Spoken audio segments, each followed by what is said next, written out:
Thanks so much for joining us on your Friday. I'm Brooke Hash, joined by Chief Meteorologist Ben Pine. Busy in the news department, not so much in the weather today for a change. Yeah, pretty quiet out there, Brooke. We've got a lot of sunshine. It is just a little bit chillier than what we had yesterday. We did make it to 40 Thursday. Today, we're going to be up near 30 degrees for this afternoon. Still a little bit of a breeze around 5 to 10, puts our wind chills in the teens. So you get the picture. We definitely need the warm jackets and coats out there, but it is going to be a very quiet day and nice to look outside with the blue sky that we have out there, and this live view from on top of the Galt House provided by our Bachman Auto Group cam, part of our U of L Health Camera Network. So sample the temperatures across the area right now are 19 in Paoli, one of the colder spots. Brandenburg at 21, Frankfort, Carrollton at 22 degrees, and again some of those wind chills still in the teens out there, where it feels like 15 in Elizabethtown and Hardinsburg at 14. Regional temperatures a little bit chillier off to the north, still snowpack over much of the region, north of 64 especially, only 15 degrees in Chicago. We've had a few flurries flying off to the south, closer to the Tennessee state line, but you can see the nice clearing trend that we've had here through this morning. So futurecast will remain pretty quiet here for us, up around 30 degrees this afternoon and 20s this evening. Low temperatures around 20 degrees. And then tomorrow we're going to kick in a stronger breeze out of the southwest with sunshine making it into the mid 40s. So the melt is on for this weekend and beyond. So temperatures upper 20s to around 30 degrees, and again 20s for this evening. We've got a warmer 7-day forecast coming up for you in our Weather Impact Team forecast just ahead. Ben, thank you. Quintez Brown will be sentenced today in federal court in just a matter of hours. Brown accepted a plea deal last year, pleading guilty to charges of interfering with an election and using a weapon in a criminal act. In 2022, while now Mayor Craig Greenberg was running for office, Brown went to Greenberg's campaign office and fired 6 shots at him. Brown could face up to 18 years in prison. His sentencing is set for 1 o'clock today. Metro Police say a driver arrested during a homicide investigation was not responsible for the victim's death. A man hanging off the side of a car died around 7 last night near South 4th Street and Winkler Avenue. That's close to U of L's campus. Police initially believed a driver swerved and hit another car, leading to the man's death, but LMPD has said that's no longer the case and continues to investigate.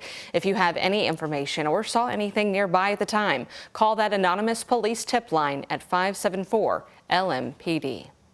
Well, the LMPD chief, Paul Humphrey, is denying allegations of misconduct leading to the shooting death of a young man 2 years ago.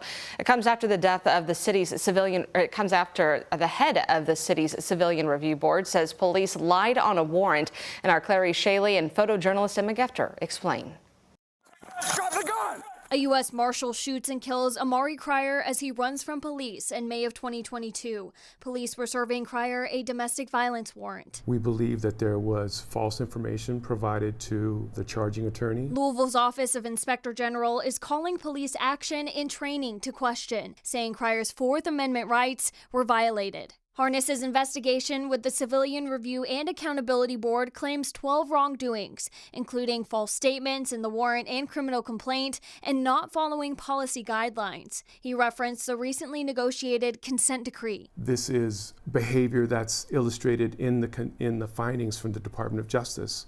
False information used to gain warrants to do searches, and this appears to be a continuance of that. Right. There's a lot of pretty outlandish claims that he makes in that investigation. Police Chief Paul Humphrey claims his officers didn't lie. So clearly there's either some kind of incompetence or lack of awareness of the way the criminal justice system works that led him to make these decisions. And what I'm not going to do is stand by and let him drag us through the mud with things that aren't true. The chief told us in a live interview there is body camera video with the woman in Cryer's case saying she was strangled to the point that she went unconscious during the attack. Humphrey says the initial charges against Cryer were also first reviewed by a domestic violence prosecutor. As claims are denied, the department has until March 9th to provide a response. In Louisville, Clary Shaley, WHAS11 on your side.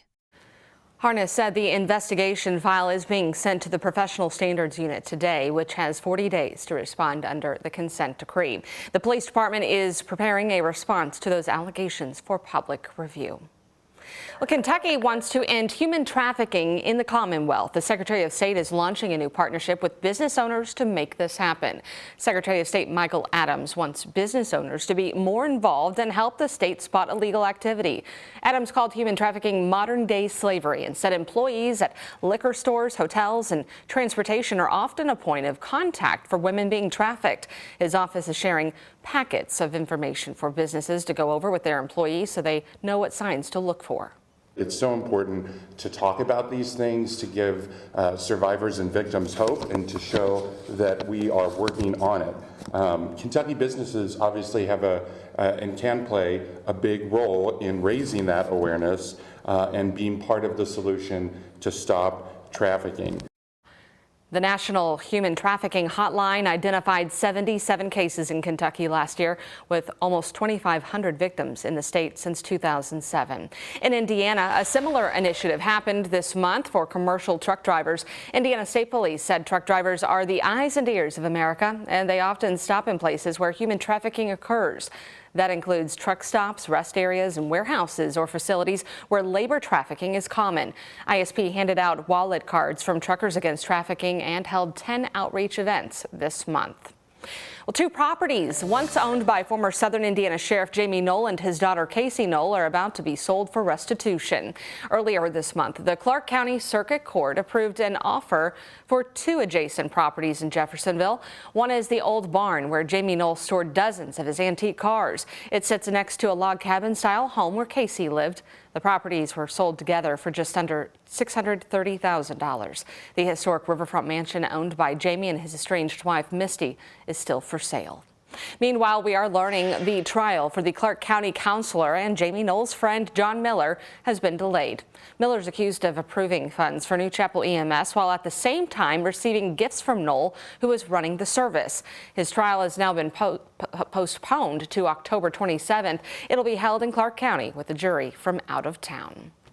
And in a big push to save money, TARC has finalized its route cuts. The changes, first proposed back in the fall, will affect 11 routes. For example, starting this Sunday, the 22nd Street route will merge with Dixie Highway, and Crumbs Lane will merge into Eastern Parkway.